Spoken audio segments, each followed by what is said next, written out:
farol que me guia, é a luz do meu caminho.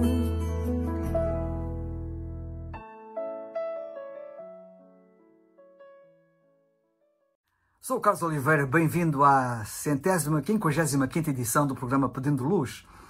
O tema hoje é a radiografia da alma. As radiografias são um sistema de diagnóstico que permite visualizar diversas estruturas internas do nosso corpo humano. A tomografia computurizada, também chamada tomografia axial computurizada, o tão afamado TAC, é de maneira bem simplista uma espécie de raio-x que visualiza em 360 graus, gerando as imagens em fatias. Quantas radiografias já tiraste a partes do teu corpo? Eu já tirei várias. E a alma? Já alguma vez tiraste uma radiografia à tua alma? Pensas não ser possível? Realmente, com os equipamentos que tu usas para o corpo, por mais modernos que eles sejam, tal é impossível. Mas podes ter uma radiografia da tua alma. Qual o meio de diagnóstico? Que equipamento o pode fazer? Nós vemos claramente que a Bíblia, os meios de diagnóstico utilizados para o corpo humano, como bem sabemos, podem não ser conclusivos e até podem ser falíveis. Porém, a Bíblia é conclusiva e fidedigna como nada mais, pelo que podes descansar seguramente no seu diagnóstico. Convido-te a ler a Bíblia. Nela poderás ler a este respeito. A Bíblia faz um exame rigoroso à tua alma, digno de confiança e plenamente eficaz. Queres saber o que ela mostra? Tens curiosidade? Deves tê-la para o teu próprio bem. A Bíblia mostra que tu és fraco no seu diagnóstico. Há quem pense ter alma forte, ou seja, ser pessoa sem medos. Mas estas pessoas que assim pensam têm sido confrontadas com medos. Deixa-me dizer-te assim, sem querer minimizá-los, medos corriqueiros, medos triviais. Porém, a Bíblia fala de um medo que espero que elas nunca experimentem, o medo da morte, chamada o rei dos terrores na Bíblia, que mostra o quão fracas elas realmente são. A Bíblia diz pela pena do apóstolo Paulo em Romanos 5 que Cristo, estando nós ainda fracos, morreu pelos pecadores. Sabes que a Bíblia diz que somos pecadores e que todos os pecadores são fracos? Isaías 1 apresenta vivamente a radiografia do pecador. Nota o que dizem os versículos 5 e 6. Toda a cabeça do homem, entenda-se, está enferma e todo o coração fraco. Desde a planta do pé até à cabeça não há nele coisa sã, senão feridas e inchaços, e chagas podres, não espremidas, nem ligadas, nem nenhuma delas amolecida com óleo. Que retrato físico, reflexo do estado espiritual do homem, reflexo da alma humana. E Cristo morreu por todos, exatamente por causa da sua fraqueza. Foi a fraqueza do homem que levou Cristo a vir a este mundo para o salvar, dando a sua vida por ele na cruz.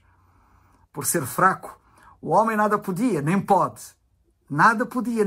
fazer para ser salvo. Por isso, lemos na Bíblia o apóstolo Paulo dizer na Epístola a Tito que os que foram salvos, como ele, foram salvos não por obras de justiça que tivessem feito, mas pela misericórdia de Deus, por Jesus Cristo. A Bíblia enfatiza que nós não somos salvos pelo que nós fazemos. Para usar a fraseologia bíblica, não somos salvos, diz Paulo aos Efésios, pelas obras.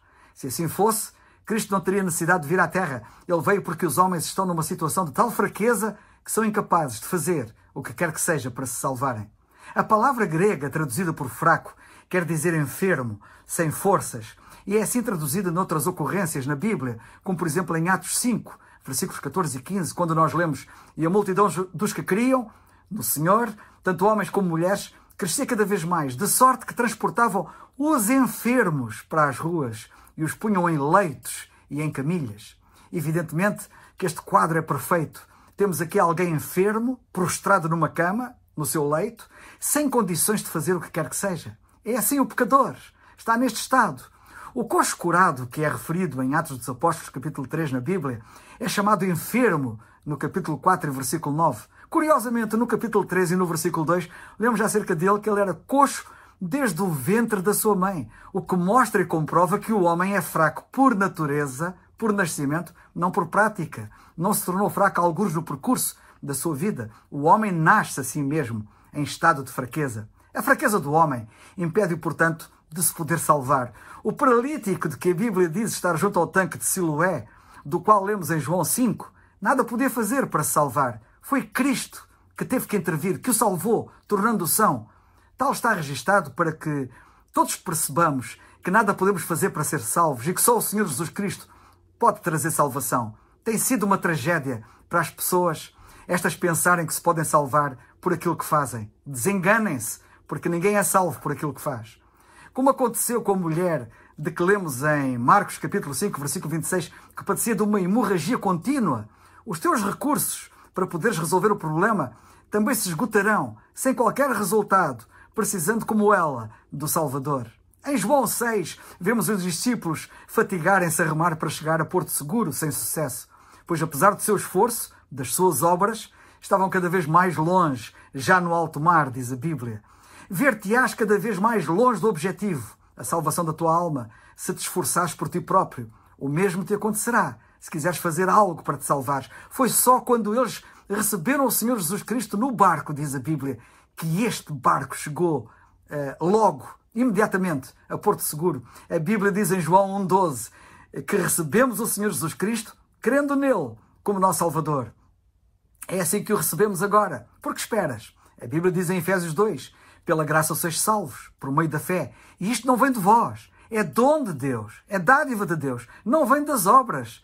Então, se é pela fé que somos salvos, e não por quaisquer obras que façamos, como lemos em Atos 16:31, eu faço aqui eco. Crê no Senhor Jesus Cristo e serás salvo. É o farol